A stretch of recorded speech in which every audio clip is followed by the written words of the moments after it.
You a dangerous girl. Those eyes looking up at me. Wanna be my favorite girl. Hi guys, இன்றைக்கி நம்ம வாழ்க்கை அப்டேட்டில் 1-7 இதுதான் நம்ம பார்க்க போகிறோம்.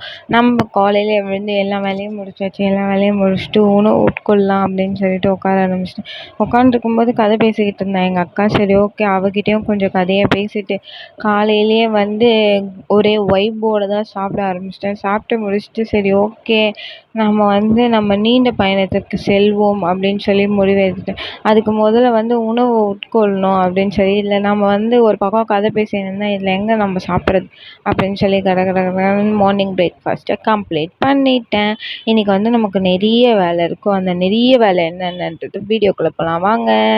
தென் நம்ம நீண்ட பயணத்துக்கு போயிட்டோம். கிளம்புனோட தான் ஞாபகம் வந்து ஐயோ இன்றைக்கி ஒரு ஃபங்க்ஷன் இருக்குன்னு. சரி ஓகே, வந்துட்டோம், வீட்டை கிளம்பு அப்படின்னு சொல்லி போக ஆரம்பிச்சேன்.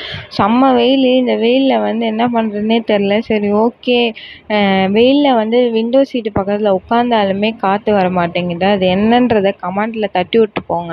தென் ஒரு கொண்டையை போட்டாச்சு. கொண்டையை போட்டு வீட்டுக்கு பார்த்தா ஏதோ கொரியர் வந்திருக்கு. ஐயா ஜாலின்னு இதை வர பிரிக்க ஆரம்பித்தேன். பிரித்ததுக்கப்புறம் வா, இன்றைக்கி நமக்கு ஒரு ஆப்ரேஷன் இருக்குது அப்படின்னு சொன்னாங்க. சரி ஓகே, ஆப்ரேஷனுக்கு ரெடி ஆகிட்டோம். இந்த ஆப்ரேஷன் சக்ஸஸ் ஆகுமா ஃபெயிலியர் ஆகுமான்னு தெரியல. ஸோ அதனால் விட்டு பார்த்துருந்தேன். இது ஓரளவுக்கு ஆவரேஜ் சக்ஸஸ்ன்ற மாதிரி தான் இருந்துச்சு. ஓகே, பரவாயில்ல தான். அன்னைக்கு கம்பேர் பண்ணும்போது இது ஓகே தான். என்னன்னு தெரில, இது நாங்கள் கோயம்பேடு போய் வாங்கிட்டு வந்தோம். கோயம்பேடு போய் வாங்கிட்டு டேஸ்ட் பண்ணி பார்த்தாலுமே அந்த டேஸ்ட் இல்லை. இங்கே பக்கத்தில் இருக்க கடையில் வாங்கினாலே பரவாயில்ல போல், கொஞ்சம் டேஸ்ட்டாக நல்லா போடுறான் வாட்டர் மெலனு. இவ்வளோ கேவலமாக இருக்குது ஏன்னு தெரில. எல்லாமே இங்கே என்ன ரேட்டோ அதே தான் அங்கே. சரி ஓகே, அங்கே போனோம், அதனால் வாங்கிட்டு வருவோம் அப்படின்னு சொல்லி வாங்கிட்டு வந்தால் இப்படி பண்ணி வெறுப்பேற்றிக்கிட்டு இருக்கான். இன்றைக்கி கொஞ்சம் பரவாயில்ல தான். பட் இதுவுமே கொஞ்சம் ஒர்த்தெல்லாம் இல்லை, ஒரே இதுவாக தான் இருந்துச்சு. வாட்டர் மெலன் விற்கிற அங்கிள் உங்களுக்கு இருக்குது அப்படின்ற மாதிரி காண்டாயிடுச்சு. சரி ஓகே, அதை பிரித்து சாப்பிட்டு பார்ப்போம் அப்படின்னு சொல்லி நானும் கட்டாக பண்ணிக்கிட்டு இருந்தேன். ஃபுல்லாக போட்டு இந்த பக்கம் வெட்டி முடிச்சாச்சு, இந்த பக்கம் வெட்டி முடிச்சாச்சு அப்படின்னு சொல்லி இஷ்டத்துக்கு வெட்டிக்கிட்டு இருந்தேன். வெட்டினதுக்கப்புறம் சரி ஓகே, நம்ம சும்மா டேஸ்ட் பண்ணி பார்ப்போம் அப்படின்னு சொல்லி டேஸ்ட் பண்ணி பார்த்தா ஓரளவுக்கு ஆவரேஜ் டேஸ்ட்டு அப்படின்ற மாதிரி தான் இருந்துச்சு. சரி ஓகே, இதை உட்கொண்டு விட்டு வெளியே போகிற வேலை கொஞ்சம் இருக்குது. சரி ஓகே, அதை சாப்பிட்டு பார்த்துட்டு நாங்கள் எல்லோரும் சாப்பிடுங்க, நல்லா தான் இருக்கேன் அப்படின்னு சொல்லி கொடுத்துட்டு அங்கேருந்து கிளம்ப ஆரம்பிச்சிட்டோம். அங்கேருந்து கிளம்பி நம்ம நெக்ஸ்ட்டு எங்கே போகிறோம் அப்படின்னு சொல்லி பார்த்தீங்கன்னா, புது வாட்டர் மெலன் வாங்குறதுக்கு தான். ஏன்னா இது டேஸ்ட் இல்லை, ஸோ நம்ம திரும்பி வாங்குவோம் அப்படின்னு சொல்லி பிளான் பண்ணேன். இந்த நேரத்தில் போய் வாட்டர் மெலன் எங்கேன்னு நான் தேடுவேன் அப்படின்னு சொல்லி காண்டாயிடுச்சு.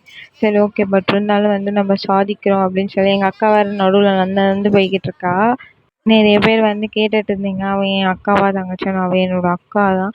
ஓகே, வாட்டர் மெலன் சாப்பிட்டு முடிச்சதுக்கப்புறம் நம்மளை மேலே ஏற்றி விட்டாங்க. மேலே ஏற்றி என்ன பண்ணிகிட்ருக்கேன் அப்படின்னு சொல்லி பார்த்தீங்கன்னா, பேகெல்லாம் இறக்கிட்டுருக்கேன். பேகெல்லாம் இறக்கி எங்கே போகிறேன் அப்படின்னு சொல்லி பார்த்தீங்கன்னா, நாளைக்கு நம்ம நேட்டிவ்க்கு கிளம்புறோம். நேட்டிவ் கிளம்புற விலாக் நான் போடுறேன். மறக்காமல் எல்லோரும் பாருங்கள். என் சேனலை சப்ஸ்கிரைப் பண்ணி வச்சுக்கோங்க. அப்போ தான் உங்களுக்கும் தெரியும், எனக்கும் தெரியும் நீங்கள் என்னோடய சப்ஸ்கிரைபர் அப்படின்ட்டு. தென் எல்லாத்தையுமே எடுத்து வச்சதுக்கப்புறம் ஒரு காஃபி குடிக்கிற நேரம் விட்டது. சரி ஓகே, கொஞ்சம் நேரம் இதை குடிப்போம் அப்படின்னு சொல்லி குடிக்க ஆரம்பிச்சிட்டேன்.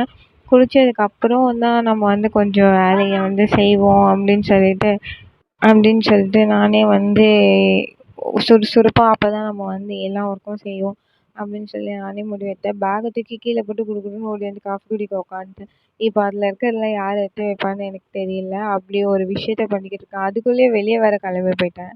வெளியே கிளம்பி எங்கே போகிறேன் அப்படின்னு சொல்லி பார்த்தீங்கன்னா, நாளைக்கு சொல்கிறேன். நான் எல்லாத்தையும் மடிக்க வச்சு இதை அடுக்கி வேறு வைக்கணும். ஒரு பக்கம் உட்காந்து மடக்கி வச்ச துணியெல்லாம் அடுக்க ஆரம்பிச்சிட்டேன். இந்த துணியெல்லாம் விட்டுட்டாங்க என் லிஸ்ட்டில். சரி ஓகே, நானே போய் எடுத்துன்னு மடக்க ஆரம்பிச்சிட்டேன். மடிக்க எல்லாத்தையும் உள்ளே வைங்க அப்படின்னு சொல்லி அடுக்க ஆரம்பிச்சிட்டேன். இந்த எல்லா துணியுமே பேக்கிங்லாம் போட்டு பக்காவாக. பேக்லாம் தூக்கின்னு போகிறதுக்கு தான் கஷ்டமாக இருக்கும், மற்றபடிலாம் ஒரு கஷ்டமும் கிடையாது அப்படின்னு நான் சொல்லுவேன். ஏன்னா நான் தூக்க போகிறதில்ல அப்படின்ற மாதிரி எல்லோரும் நினைப்பீங்க. அப்போல்லாம் இல்லை, நானும் கொஞ்சம் கஷ்டப்பட்டு பேக்லாம் தூக்குவேன். பேக் எல்லாமே பேக் பண்ணி வச்சுட்டேன். நான் வெளியே போயிட்டு வந்தேன்னு சொன்னேன்ல, ஏதோ இந்த டேப்லெட்ஸ் வாங்குறதுக்கு தான் வெளியே போயிருந்தேன் எங்கள் டேடிக்காக. தென் அவ்வளோதான் காய்ஸ். நைட்டு டிக்கெட்லாம் உட்காந்து பார்க்க ஆரம்பிச்சிட்டேன். எவ்வளோ டிக்கெட் இருக்குது, எங்கே இருக்குது, என்ன சீட்டு அப்படின்னு சொல்லிட்டு பார்த்தா எல்லாமே வெயிட்டிங் லிஸ்ட்டில் இருக்குது. வெயிட்டிங் லிஸ்ட்லேருந்து நான் எங்கே ட்ரெயினில் போகிறேன்னு எனக்கே தெரில. இதில் வந்து ஏதாச்சும் யாராச்சும் டிடிஆர் பார்த்துட்ருக்கீங்களா? மறக்காமல் கமெண்ட்டில் சொல்லுங்கள். தென் வந்து நானும் வந்து டிக்கெட் எல்லாமே அரேஞ்ச் பண்ணி எந்தெந்த டிக்கெட் ரிட்டர்ன் டிக்கெட் எது, இப்போ போகிறது எது அப்படின்னு சொல்லி மாற்றி மாற்றி டிக்கெட்ஸ்லாம் வந்து அரேஞ்ச் பண்ண ஆரம்பிச்சிட்டேன். ஃபுல்லாக வந்து டிக்கெட்ஸ்லாம் அரேஞ்ச் பண்ணி வச்சதுக்கப்புறம் சரி ஓகே, இதுக்கப்புறம் வந்து வேறு எந்த வேலைகளும் இல்லை, உணவு உட்கொண்டு உறங்க வேண்டும், இது மட்டும்தான் இன்னைக்குள்ள வேலை அப்படின்றது வந்து முடிவு எடுத்துட்டேன். டிக்கெட் வந்து நம்ம ப்ராப்பராக எடுத்து வச்சா தான் அவங்க கேட்கும்போது நம்மளால கொடுக்க முடியும். அதுவும் இல்லாமல் இந்த வாட்டி லக்கேஜ் அதிகமாக இருக்க மாதிரி இருக்குது. பிகாஸ் ஒரு 3 ஃபங்க்ஷன் இருக்குது ஊரில். அதனால இது எல்லாத்துக்குமே வந்து நம்ம பக்காவாக ரெடி ஆகி போகணும் அப்படின்னு சொல்லி டிக்கெட்டை வேறு தனித்தனியாக போட்டு வச்சுருக்கோம். அதனால் வந்து பக்காவாக ரெடி ஆகிட்டு கிளம்பிடணும் அப்படின்னு சொல்லி இது பண்ணிட்டோம். ஒரு பக்கம் வேறு கேன்சல் டிக்கெட்டு, ஒரு பக்கம் இந்த டிக்கெட்டு அந்த டிக்கெட்டு அப்படி இப்படின்னு வரலன்னு சொல்லி டான்ஸ் ஆடிக்கிட்டு இருப்பாங்க எங்கள் வீட்டில். அதனால மாற்றி மாற்றி டிக்கெட் போட்டுக்கிட்டு ஏதோ ஃபன் பண்ணிக்கிட்டு இருந்தோம் நாங்கள். அந்த ஃபன்னெல்லாம் வந்து நீங்கள் கண்டினியூவாக பார்ப்பீங்க, கவலைப்படாதீங்க. ஊருக்கு போகிற விலாக்லாம் வந்து ஒரே ஃபன்னாக இருக்கும்.